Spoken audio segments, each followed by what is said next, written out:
Hanap-hanap mo si Okso? Ha? Hanap-hanap mo si Okso? Mamaya pa, bukas pa uwi si Okso kasi under observation pa. Ha?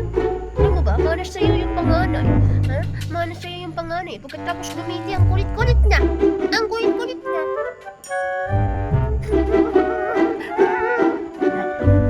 Sama kang mag-vlog kang mami.